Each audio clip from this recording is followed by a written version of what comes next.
Олег Несторович, я вам очень благодарна за такое ваше понимание того, что фактически происходит с мировоззрением вообще постсоветского человека и постсоветских государств. Мы фактически после развала СССР все повернулись в сторону той цивилизационной модели, которую вы назвали Вашингтонским консенсусом. Мы стали говорить о том, что нам очень близка западная цивилизация, и мы должны воспринять именно эти ценности.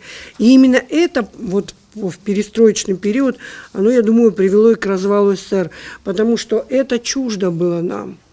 Цивилизационная модель связана с Вашингтонским консенсусом, где во главе угла фактически стоит капитал, но поскольку это двойная мораль, то есть они фактически основаны на капитале, но они провозглашают права человека.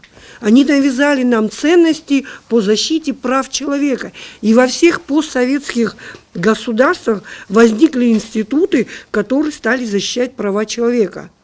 И это коллективное осознание того, что мы должны жить в коллективе и руководствоваться коллективными ценностями, и фактически в морали Апсура именно коллективные ценности, защита сообщества сначала, и через это выход на человека и на его ценности было всегда.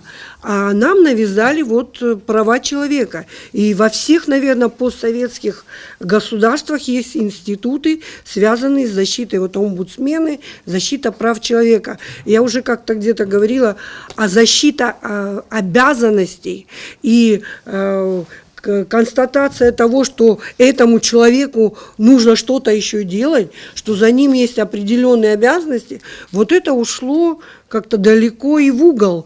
И идеология коллективизма, почему Китай, он сегодня так развивается? Он это свое конфуцианство возвел в ранг, так сказать, государственной идеологии.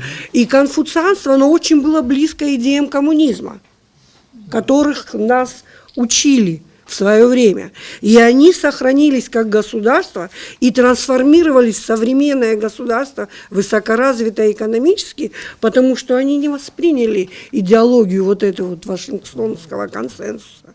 Они пошли по пути как раз-таки, где во главе угла на самом деле стоит человек. И я думаю, что мы тоже должны повернуться. Мы ошиблись, идя по этому направлению. Вы посмотрите, что делает Запад. Он финансирует здесь проекты.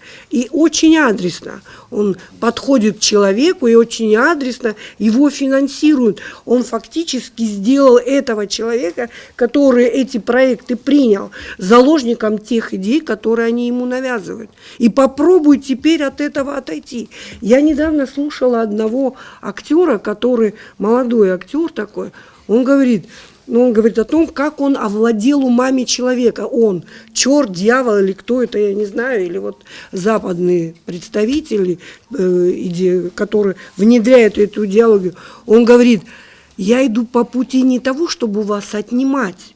Я иду по пути, чтобы вам дать вам машины, дать вам комфорт от того, от чего вы потом не захотите отказаться ни при каких условиях. Вы стали заложником того, что я вам дал. Понимаете, а мы стали заложниками этих ценностей и того, что они нам дают. Мы даже теперь нам не важно, что нам Россия нашу безопасность, в принципе, нам предоставила. Она поставила пограничника там. Нам это не важно.